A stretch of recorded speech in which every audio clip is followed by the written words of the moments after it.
Hi folks, I've got people asking me how do you make your compost, so I'll try and show you. I'll admit this in an instant, I'm not the greatest composter ever by a long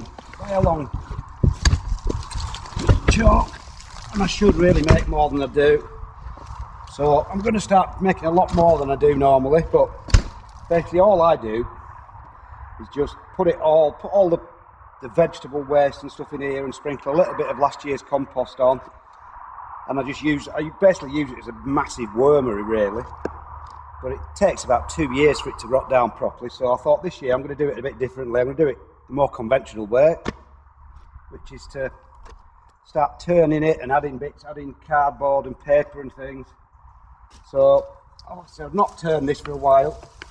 I'm going to turn it again, turn the top to the bottom, and we should have some stuff starting to rot down at the bottom hopefully. One thing I haven't been doing yet, which I'm going to start doing, is to add a bit of carbon to it in the form of paper. I never do that either. So, like I said, I'm just going to change my ways and try and get it as good as I can possibly get it. So, apparently that's what you do, add paper and cardboard. And another thing which I've heard, which can speed it up, is to add a lot of places sell compost accelerators, but I've looked at what the actual ingredients are, and all it is ammonia and ground up limestone. So basically I've got some sulfate of ammonia, which is about 25% ammonia.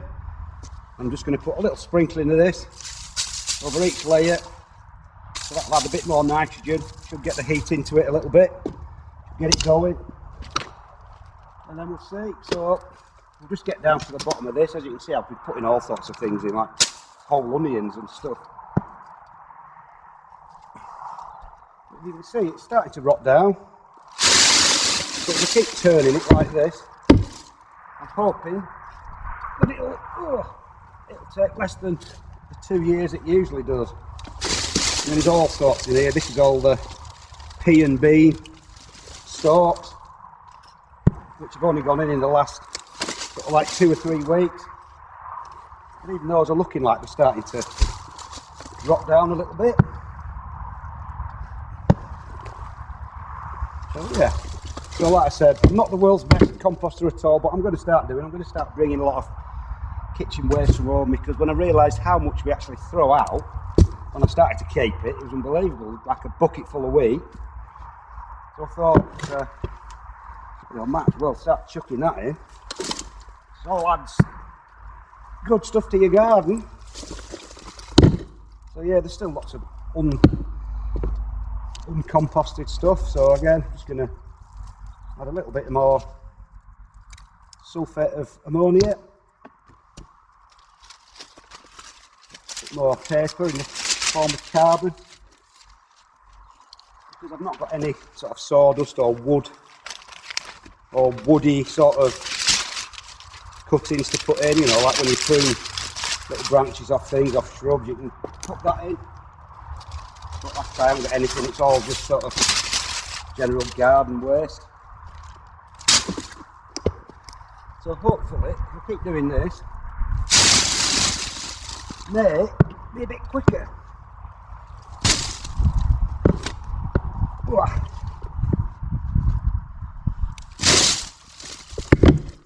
So let me know what you think's the best sort of stuff to compost. Like I said, I'm a complete novice at it. I just do the lazy bit, just chuck it all in a pot and let the worms do the work, but it takes too long. I believe that coffee grounds are a good accelerator. Chicken muck, pigeon muck, anything that's high in nitrogen. Human urine, supposed to be good to pee on your compost heap. Is there any sort of nitrogen based stuff which your pea's full of? Helps to get it going. It's looking quite good, but obviously it needs a few more months to break down. I'll show you what mine looks like when it's done.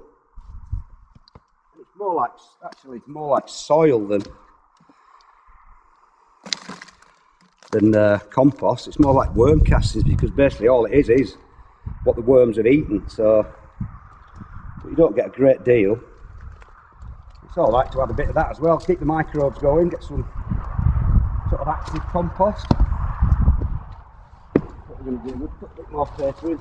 I suppose I should get some cardboard boxes and stuff really, things like that.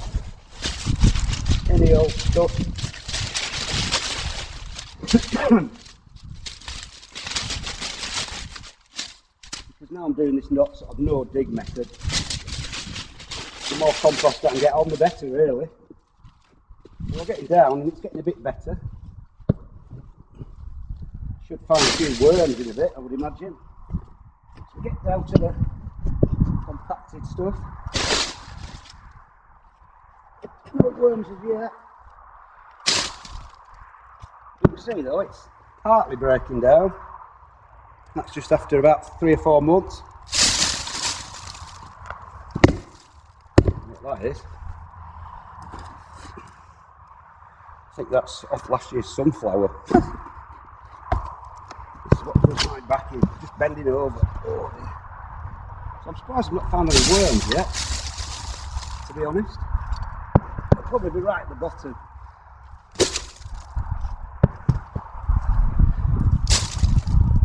Oh. I've started another heap off to the side there with some fresh stuff.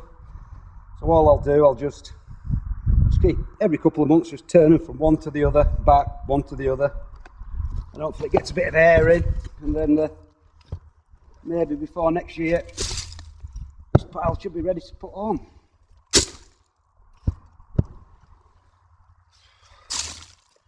I always keep them covered as well because it's plenty moist enough as this. I don't leave them open to the elements and the rain. So I always put the cover on the top. It's amazing how much rubbish you find when you start to dig it out. But yeah, this is looking quite good at the bottom. Now it's looking almost usable. Like I said, that's from the start of this year, so just weeds and all, everything, I put everything in, weeds, perennial weeds, annual weeds, anything a weed. And it never seems to sprout, you know, it never seems to get nettles growing in it or anything like that. So as long as you keep the light out, things should be alright. But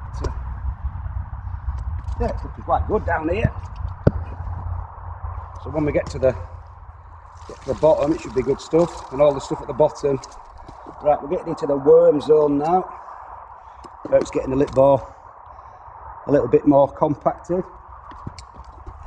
Yeah, there's plenty of worms in it now. So they're what's doing all the work. It's getting a lot more compact at the bottom.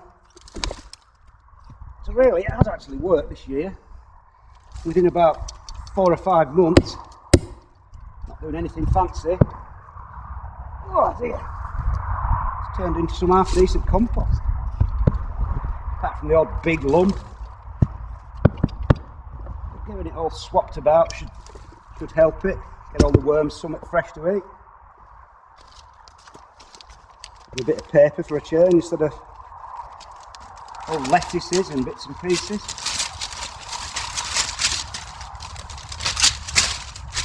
I'll chuck a little bit more of this sulphate of ammonia on.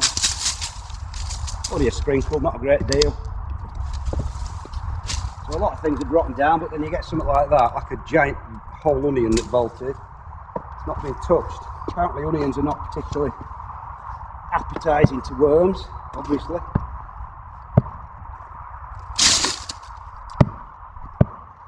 Yeah, so yeah, down at the bottom, I'll just show you what it's like at the bottom. It's actually quite good now.